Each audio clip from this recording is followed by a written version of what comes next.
66 degrees out today, and it's perfect weather for rendering maple sugar or syrup.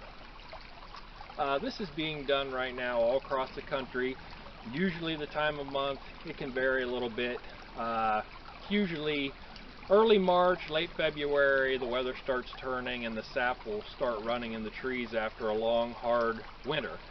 Well, typically what you want and what you look for are temperatures that are well above freezing during the day and drop down below freezing at night, and that cycle will cause the sap to run. So that's going on right now, and we're going to go ahead and engage in the age-old process of rendering the sap into syrup.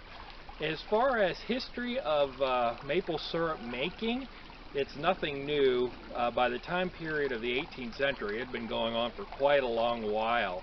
Native Americans were the first ones to engage in the process, and nobody's exactly sure when they started, but there's a lot of evidence that they used to do that, and stories and various manuscripts record that process.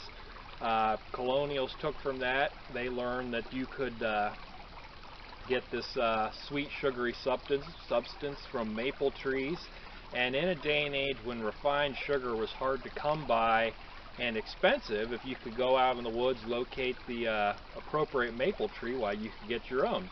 So it was beneficial for that and other reasons. The type of tree that is generally looked for, as the name implies, is a sugar maple, but you can also get syrup from the lesser known silver maple, red maple.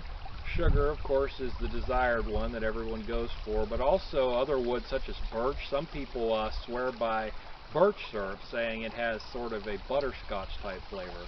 But on today's video, we're going to stick with tradition, and we're going to go out and tap a sugar maple tree and go from the collection and then the boiling process, kind of take you through just the nutshell version of it. You will need a few things if you're going to do this.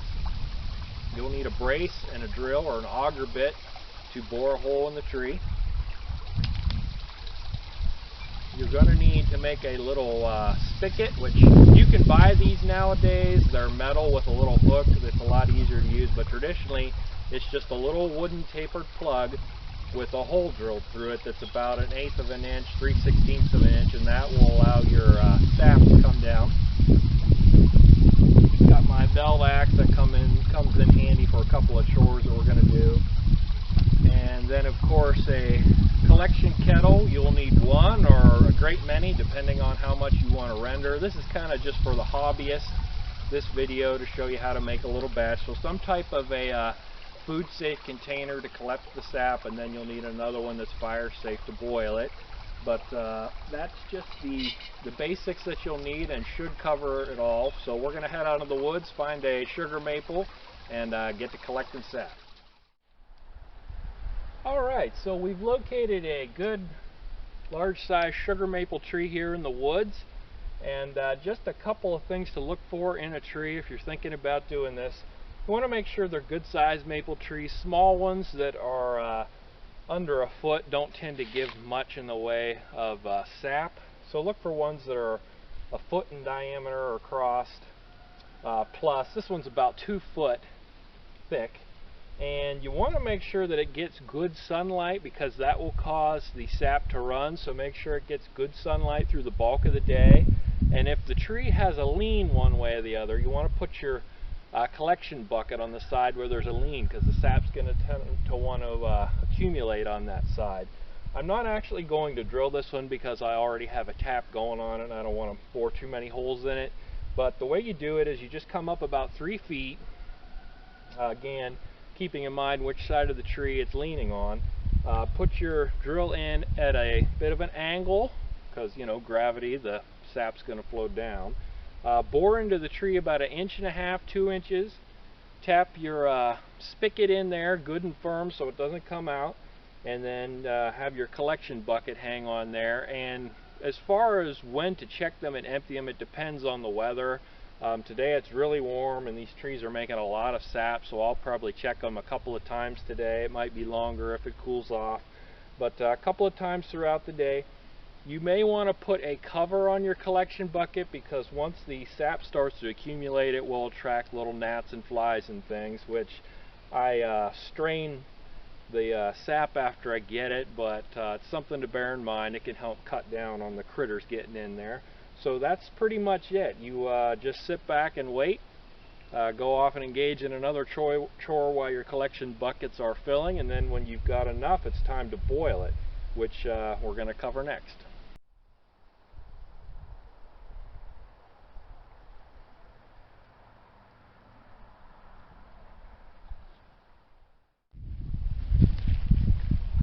Okay, so up next is the rendering process, and the way that we go about that is to just simply take the water and separate it from the sugar. When you're boiling the sap, that's all you're doing. You're boiling that excess water off. The sap is mostly comprised of water, and the more of that you take off, the sweeter and thicker your syrup is going to get. Now, the basic recipe, it varies depending on what part of the country you're in. Here in Ohio, it's thought to be somewhere between 40 to 60 gallons of sap to get 1 gallon of maple syrup. Different parts of the country that goes up and down, but one thing you're going to be doing a lot of is a lot of hurry up and wait. It's kind of a tedious process. I'm going to be using a tripod here, just a small iron kettle, just to show the simple basic form of this. You can get very elaborate with it if you want and build a large evaporator if you're doing this on a large scale, but just for a demo here, this will work. A stovetop will even work for this. But you want a good hot rolling boil. A light simmer really won't do it. It's going to take all day just to do one kettle. You want a good hot fire going, so whatever method you're using or materials you're using, make sure that water is boiling good. You don't really need to be careful about scorching the sugar until it gets very low in the kettle. There's no real danger of that. But in order to get that reduced on down, you really need a good hot heat source going to evaporate that water. So we're going to break out the old flint and steel, get a fire going, and set to evaporating the water off of this.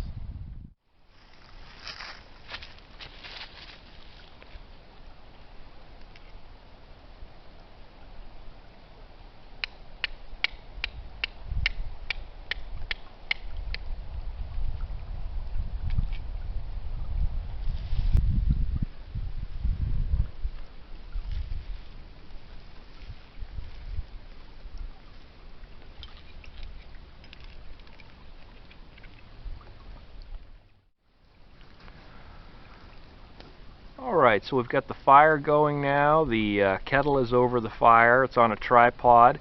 And if you've ever used a tripod before, it's really nice when doing this kind of thing, because you can just simply reposition your kettle or raise it and lower it on the fire by just simply extending the tripod upward or stretching it out. It will do whatever you need it to do. One important thing I should mention, you noticed a little tree limb connected to the bail handle of the kettle, and that goes up to a rope.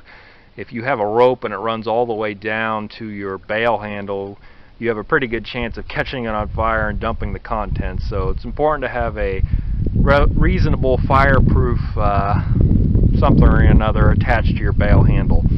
So again, all we're doing here is burning off, or boiling off that is, the excess water. Again, the bulk of the sap when you're making maple syrup, it is water, and you have to get rid of that in order to get that tasty sweet maple flavor. So